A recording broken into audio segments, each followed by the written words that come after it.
पिलडैट के जुलाई 2020 के inter institutional relations monitor में किन अहम डेवलपमेंट्स को कवर किया गया है? जुलाई 2020 में वजीर आजम ने नेशनल डेवलपमेंट काउंसिल का दूसरा इजलास मुनक्किद किया। ये नेशनल डेवलपमेंट काउंसिल जून 2019 में तश्कील दी गई थी और उसमें वफाकी वज़रा के साथ साथ आर्मी चीफ भी मेंबर हैं। नेशनल डेवलपमेंट काउंसिल की तश्कील पर जो दो अहम सवालात उठाए गए थे, उसमें आर्मी चीफ की शमूलियत के साथ साथ ये भी सवाल उठाया गया था कि मुल्क में नेशनल इकोनॉमिक काउंसिल ऑलरेडी मौजूद है, उसके होते हुए नेशनल डेवलपमेंट काउंसिल की तश्कील क्यों जरूरी महसूस की गई।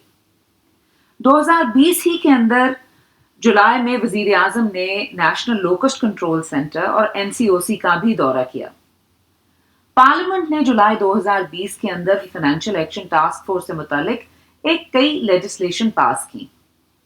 जुलाई 2020 ही की एक और डेवलपमेंट इस मॉनिटर के अंदर इंक्लूड की गई है, जिसमें सुप्रीम कोर्ट ने एक बार फिर नेशनल डिजास्टर मैनेजमेंट अथॉरिटी से ये जवाब तलब किया है कि NDMA ने N95 मास्क मुल्क में बनाने के लिए एक प्राइवेट कंपनी को कुछ अशिया इंपोर्ट करने के लिए प्रेफरेंशियल ट्रीटमेंट क्यों दी। 2020 जुलाई की एक और डेवलपमेंट इसके अंदर ये भी नोट की गई है कि वजीर आजम ने NDMA को और पाकिस्तान आर्मी को कराची में बारिशों के बाद क्लीन अप करने का हुक्म भी दिया। इस मॉनिटर में एक और ऐसी डेवलपमेंट भी नोट की गई है कि वफाकी काबीना ने जुलाई 2020 में पेट्रोलियम इंक्वायरी कमीशन बनाने की मंजूरी दी है, जिसमें कई और इदारों के साथ साथ इंटर सर्विसेज इंटेलिजेंस भी एक मेंबर के तौर पर शामिल है। एक और अहम डेवलपमेंट जो इस शुमारे में शामिल की गई है, उसमें इस्लामाबाद हाई कोर्ट ने जुलाई ही में नेवी सेलिंग क्लब को सील करने का हुक्म दिया।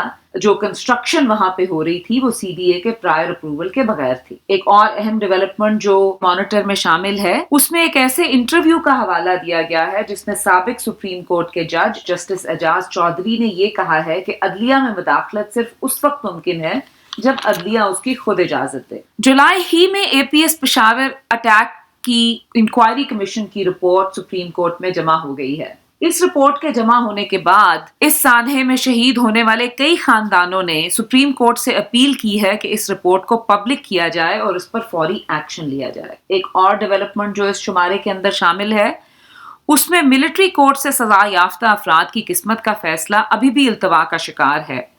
चूंकि पेशावर हाई कोर्ट ने कई फैसलों को काला दम करार दिया है, जबकि सुप्रीम कोर्ट ने पेशावर हाई कोर्ट के फैसले पर अमल दरामद से हुकूमत को रोक दिया है। एक और डेवलपमेंट जो इस मॉनिटर का हिस्सा है, उसमें चीफ ऑफ आर्मी स्टाफ ने जुलाई के महीने में कई फॉरेन डिग्निटरी से मुलाकात की। उसमें इराक, इटली और कतर के सफीर शामिल हैं। सेनेट की स्टैंडिंग कमेटी और इंटीरियर के चेयरमैन सेनेटर रहमान मलिक ने भी आर्मी चीफ से GHQ में मुलाकात की। एक और डेवलपमेंट जिसमें वजीर आजम और आर्मी चीफ के दरमियान मुलाकातों को इंक्लूड किया गया है, उसके मुताबिक वजीर आजम और आर्मी चीफ के दरमियान इस महीने में 6 मुलाकातें हुई, जिनमें सिर्फ एक मुलाकात में डिफेंस मिनिस्टर शामिल थे।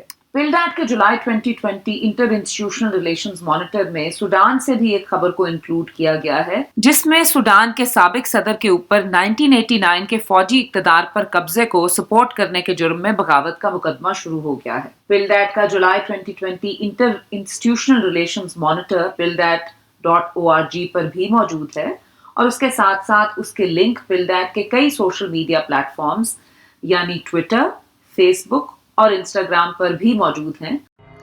ये तमाम और इन जैसे कई इश्यूज पर अगर आप एनालिसिस देखना चाहते हैं तो फिर पिलडैट यूट्यूब चैनल को सब्सक्राइब कीजिए। बेल के बटन को दबाइए ताकि आप हमारी हर नई वीडियो रिलीज होते ही देख सकें।